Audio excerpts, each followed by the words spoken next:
అందరికీ నమస్కారం. నేను మీ గంగాధర్ కొండవేని.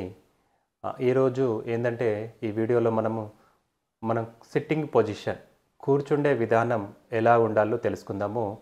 చాలామంది ఈ నడుం నొప్పి, మెడ నొప్పి, ఈ డిస్క్, సయాటికా మొదలైన సమస్యలతోని బాధపడుతున్నారు. కాబట్టి 90% మన యొక్క వెన్నుముక డిస్క్ సమస్యలకు కారణం ఏంటంటే మనం మనం కూర్చుండే పొజిషన్ సరిగా లేకపోవడం ద్వారా. కాబట్టి ఎప్పుడు మెడను కానీ నడుమును కానీ వంచడం ద్వారా వెనుక డిస్కులు వెనుకకు జారి బల్జ్ అవడానికి కారణమవుతున్నాయి. కాబట్టి కూర్చుండే పొజిషన్ అంటే ఇంట్లో కానీ ఆఫీసులో కానీ మనం ఇంట్లో కూర్చుండే సోఫా సెట్లు కానీ చైర్ కానీ ఆఫీసులో కానీ ఉన్నటువంటి చైర్ ఏ విధంగా ఉండాలి, ఓకే, ఒకసారి చూద్దాము.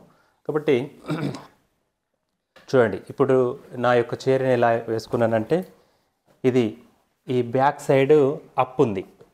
సో ఇది లేకుండా ఒకసారి చూపిస్తాను.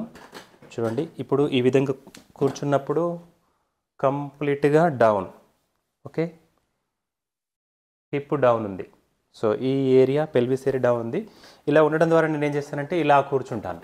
యాక్చువల్లీ అప్పుడు ఉండడం ద్వారా సిస్టమ్ ముందు పనిచేస్తున్న వాళ్ళు ఇలా చూడు, నడుమును మనకు తెలియకుండానే ఈ పెల్విస్ను టిల్ట్ చేస్తారు. ఓకే, కాబట్టి ఇలా కూర్చుండి వర్క్ చేసేవాళ్ళు, సిస్టమ్ ముందు కానీ ఆఫీస్లో వర్క్ చేసే వాళ్ళు ఏం చేయాలంటే ఇలాంటి ఒక స్పైన్ ఫిక్స్ ఇలాంటిది కానీ ఏదైనా కింద ఒక బెడ్షీట్ లాంటిది కానీ వేసుకొని కూర్చోవడం ద్వారా ఏమవుతుందంటే మన యొక్క పెల్విస్ అప్, చూడండి, కూర్చోగానే నా స్పైన్ స్ట్రైట్ అయింది. ఈ భాగం కిందికి ఉండాలి.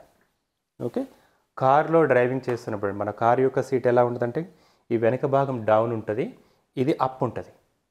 సో అప్ ఉంటే ఇలా అప్ ఉండకూడదు. ఈ నీ జాయింట్స్ ఎప్పుడు ఇలా డౌన్ ఉండాలి. ఓకే, ఈ పెల్విస్ అప్ ఉండాలి.